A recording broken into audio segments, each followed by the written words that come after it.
In the headlines, troops rescue 10 kidnapped victims, kills scores of bandits in Zamfara State. President Tinubu meets Senate President, Speaker House of Assembly at Aso Rock as women demand deputy speakership position. Fuel price hike taking toll on commuters, petty business owners groan. And on the foreign scene, 9 die in clashes in Senegal following opposition leaders' sentencing. Hello and welcome to Trust News Update. I'm Darshan Hussaina Usman.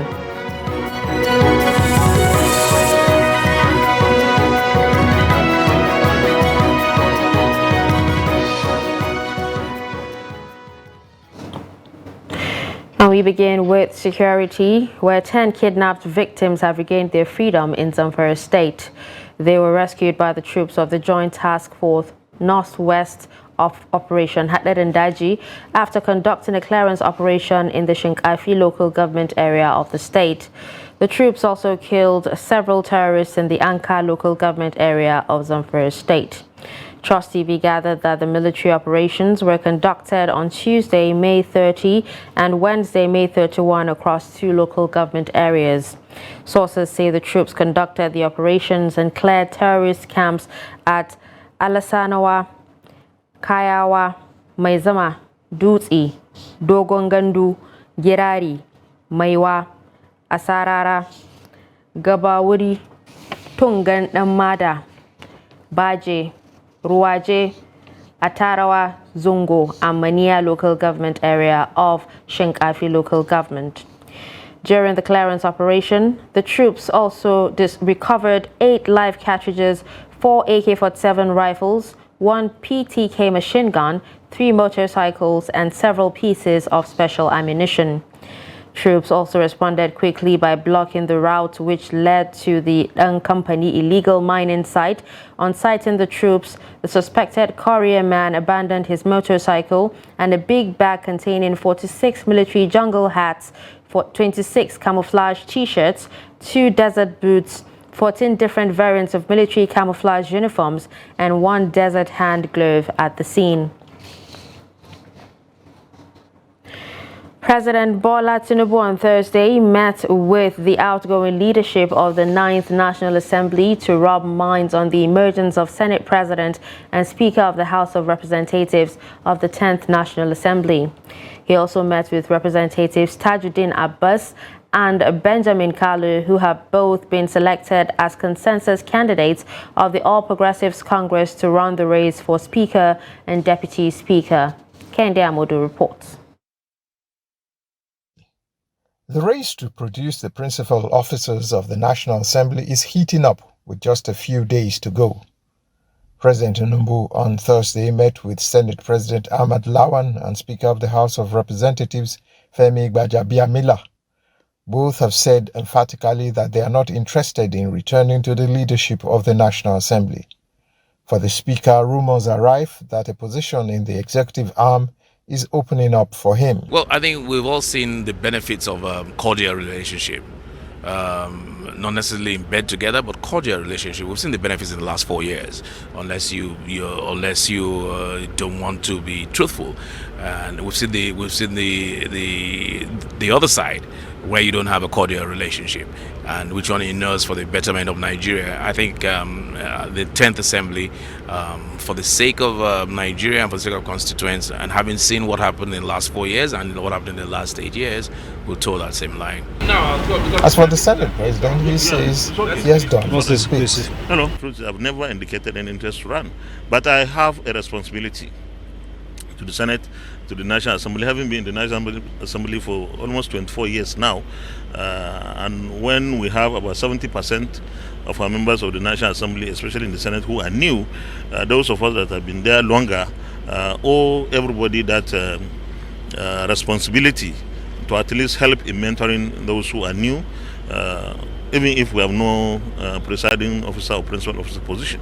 President Tinubu has also met with the 2 men selected by the APC to clinch the positions of Speaker and Deputy Speaker. Both insist that maintaining a cordial relationship with the executive arm of government is key to the success of this administration. So there has never been any compromise in the National Assembly. The autonomy of the National Assembly has always been maintained, and it will continue to be maintained. There will be no any way that the independence of our National Assembly under our leadership will be compromised.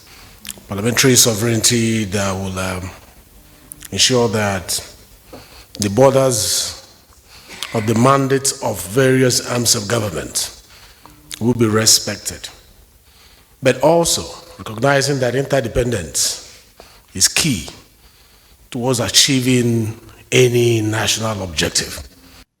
As the days draw closer, Nigerians are wondering how things will pan out. Should citizens expect the intrigues that played out in 2015, which led to the executive and legislative arms being at odds with each other? The answer to that question is just some days away. From State House Abuja, Kehinde Amodu, Trust TV News.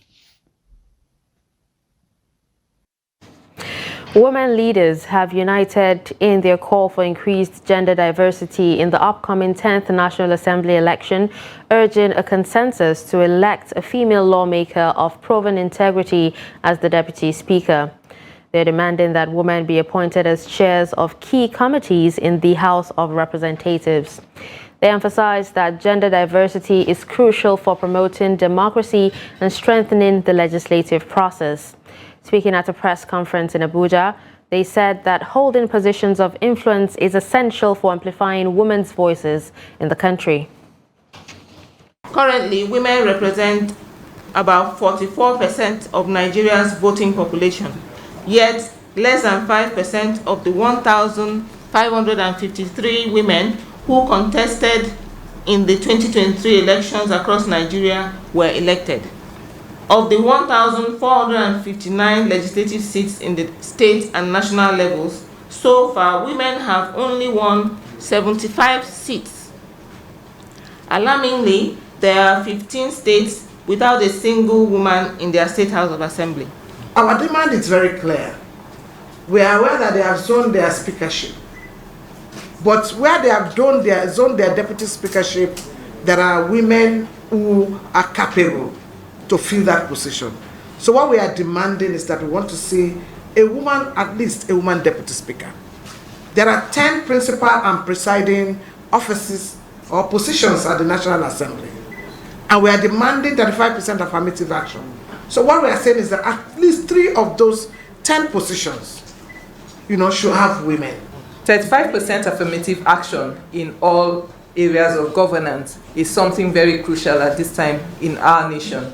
And going by the inaugural speech of Mr. President, I would like to say we implore him to begin from this strategic moment of seeing that women who are few in number in the 10th Assembly need to be seen and need to be heard, canvassing for the issues of women in Nigeria. Women need representation. We can't have over 100 million women in Nigeria, and there's no woman on the decision-making table that is speaking on behalf of the women. Barely 72 hours after the announcement of the removal of fuel subsidy by the federal government, soaring fuel prices are now taking a toll on small businesses in Gombe State. Some of the business owners who spoke to Trust TV say the price of petrol per litre at the black market has skyrocketed from 300 naira to 700 naira, a situation that has negatively impacted their businesses. Trust TV's Ibrahim Ismail examines the impact of the fuel subsidy removal on a barber shop in Gombe State capital. Take a look. Sunusi Yahya runs a barber shop in Gombe State capital. Although he enjoys electricity supply occasionally, he however still buys fuel to power a generator in the absence of electricity. However, the young barber is worried by the recent fuel subsidy removal, which nearly tripled the price of the commodity in the black market. Gaskiya in gwamnati ta cire shi don ci gabanta ne.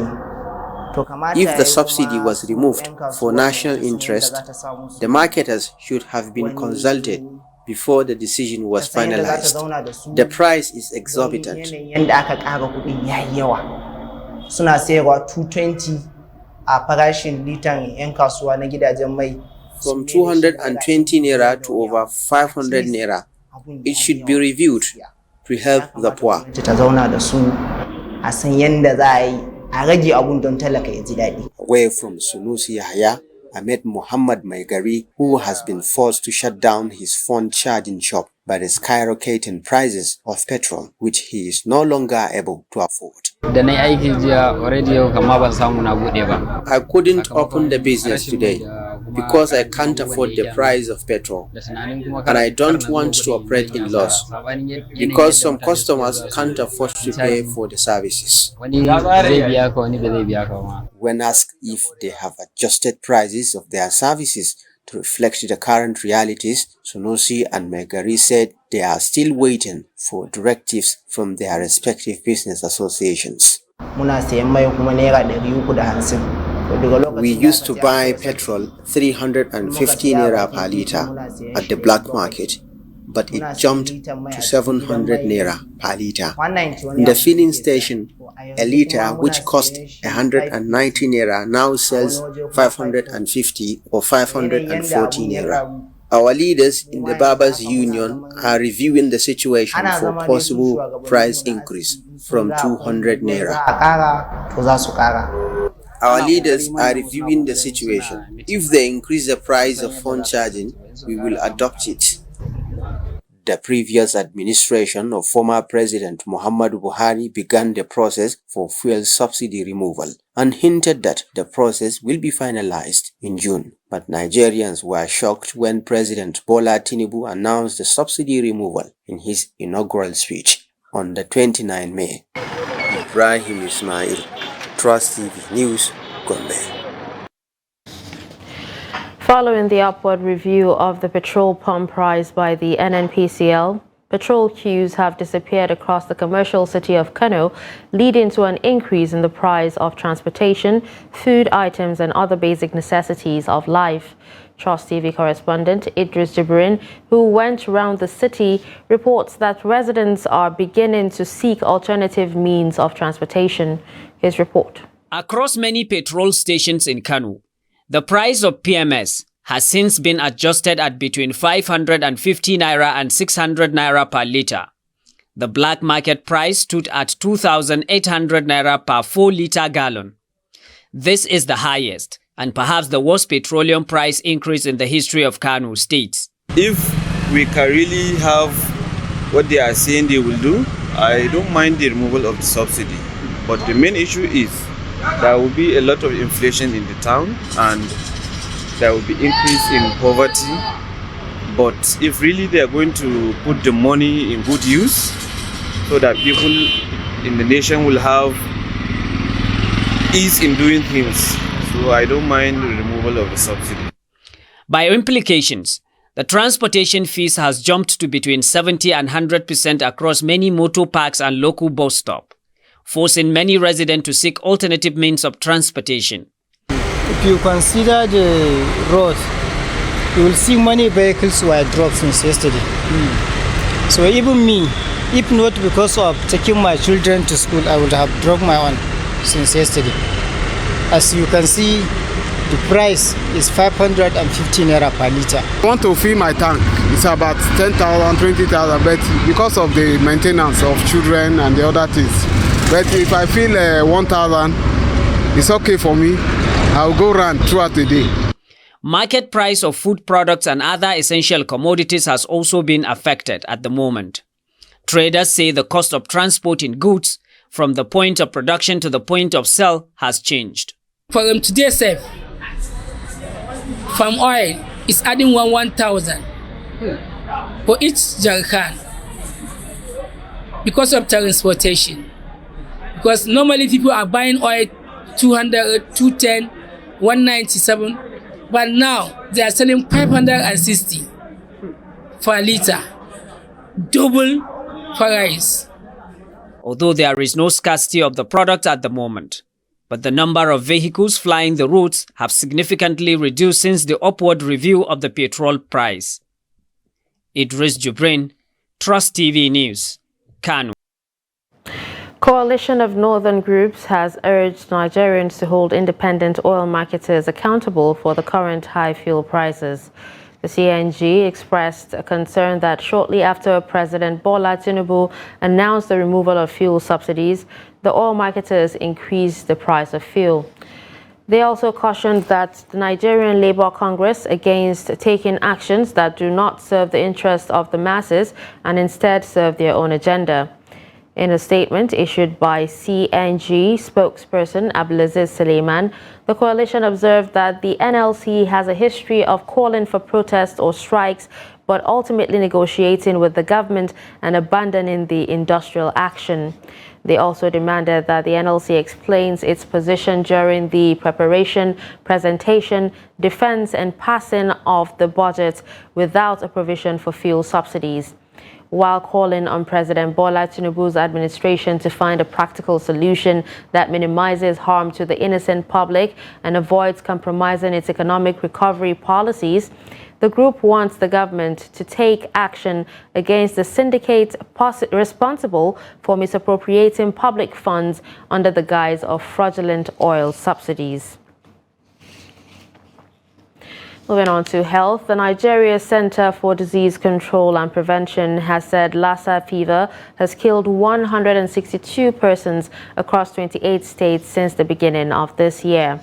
In a situation report released on Thursday, the NCDC said 944 confirmed cases and 5,593 suspected cases of the disease were recorded within the period.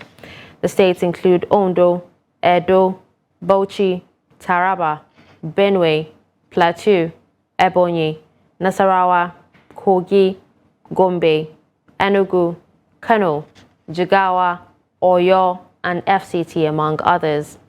The report further said 72% of all confirmed Lassa fever cases in 2023 were reported from Ondo, Edo, and Bauchi states, and 28% were from 25 states which confirmed Lassa fever cases. It also said the number of suspected cases increased compared to that reported for the same period in 2022.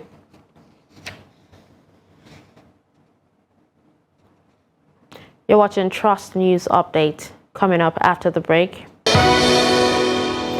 we take a look at how former president can stay longer in ancestral home. Do stay with us.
Welcome back and thanks for staying with us. You're still watching Trust News Update, a recap of our top stories.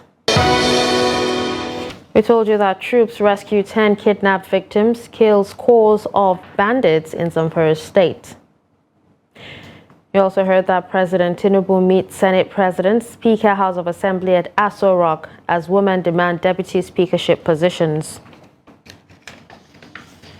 Moving to more stories, Chairman National Population Commission Nasir Isa Kwara and the National President Population Association of Nigeria Professor Rhoda Mundi believe that to reverse the negative impact of its population growth on insecurity, unemployment and dwindling economic fortunes, the nation must consider the implementation of the National Population Policy and invest in family planning programs. They spoke during the 41st inaugural lecture of the University of Abuja on Thursday. The report. On the issue of continuous delay in the conduct of the digitalized national population and housing census, the Commission says, although no new date has been issued, it is prepared to conduct the exercise and ready to work with the new administration on provision of accurate demographic data. He, however, said the Commission requires more funding away from the original $1.8 billion earmarked by the Commission. How soon I cannot decide. This new government that comes in will give us a date. As far as preparation is concerned, we've done more than 80% of the preparation. What we need is the proper time to conduct this census without challenges. Issue of the rains, issue of classrooms that we need in every local government to conduct the training before the census, and the finance. All those things have to be all in place before I can say, yes, we are ready to do the census and provide Nigeria the much needed data that, in fact, this administration needs. The nation's population, which is expected to hit 400 million by 2050, represents a demographic nightmare for the country that is already beset with several development challenges ranging from acute poverty to governance and political instability.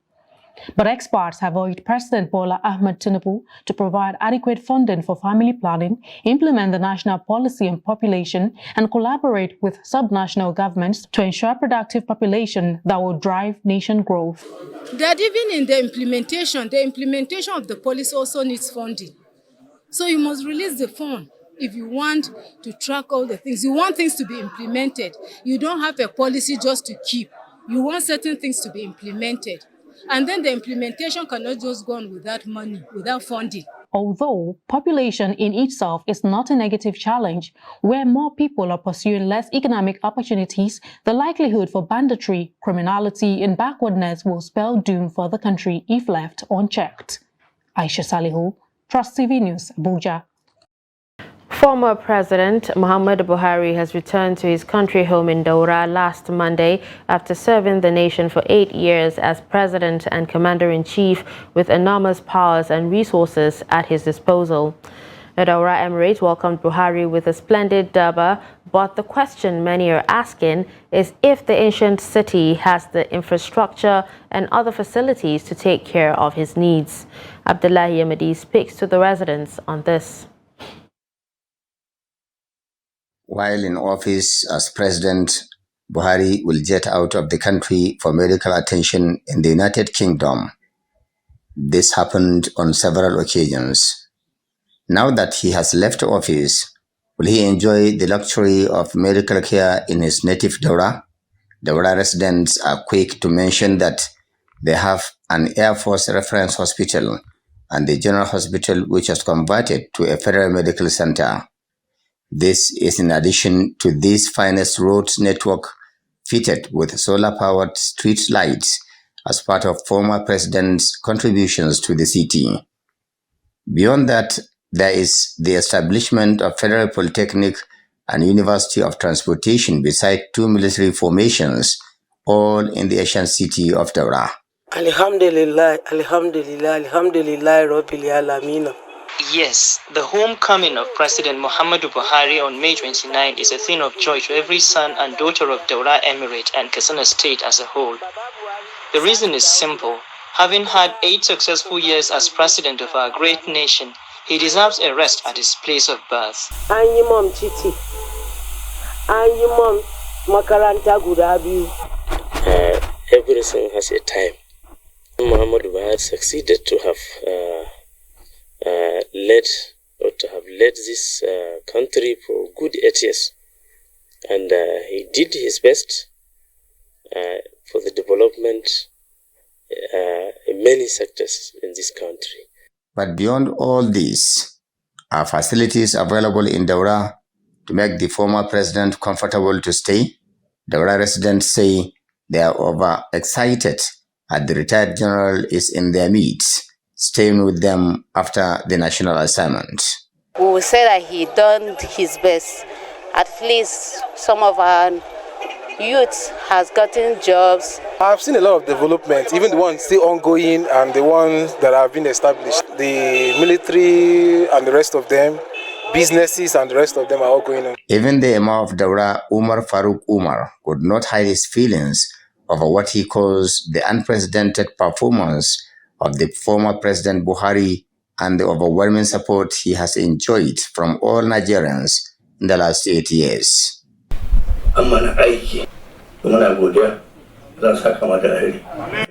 On my part, I want to use this opportunity to thank all Nigerians, irrespective of religious or ethnic affiliation. We'll extend same to the President Bola Ahmed Tinubu to succeed.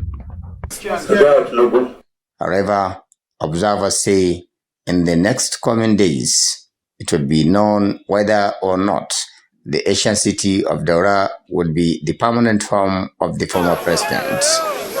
Abdullahi Ismail Ahmadi, Trust Television News, Katsina. In business, Naira remained unchanged on Thursday, exchanging at 464 Naira 67 kobo to $1 at the investors and exporters window. The local currency did not change from its value on Wednesday, while the open indicative rate closed at 464 Naira 64 kobo to $1 on Thursday. An exchange rate of 464 Naira to the dollar was the highest rate recorded within the day's trading before it settled at 464 Naira 67 kobo. The Naira sold for as low as 460 to the dollar within the day's trading. A total of $250.98 was traded at the official investors and exporters window on Thursday. On the foreign scene, 9 people have died in clashes across Senegal after a court sentenced firebrand opposition leader Ousmane Sonko to 2 years in jail. After Thursday's verdict, clashes broke out between police and protesters. Buses were set alight in the capital, Dakar, and disturbances were reported elsewhere, including the city of Ziguinchor, where Sonko has been mayor since 2022. 2 police officials told AFP on condition of anonymity that at least 3 of the deaths occurred at demonstrations in Ziguinchor, and a policeman was stoned to death by young protesters in the capital. The 48-year-old did not attend the trial and was absent when Thursday's judgment was handed down. Justice Minister Ismaila Madior told journalists that the court did not rule on whether he should be arrested, but after 2 years of confrontation with the authorities, the head of the Pastef Patriots Party could now be arrested at any time. When the Dakar Criminal Court handed down the verdict, Sonko's party called on the Senegalese people to take to the streets. Several social media and messaging platforms, including WhatsApp, Instagram, and YouTube, were facing serious access restrictions in Senegal late Thursday. And with that, we've come to the end of Trust News Update. Don't forget to follow us across all our social media platforms. I'm Darshan Husseina Usman. Thanks for watching.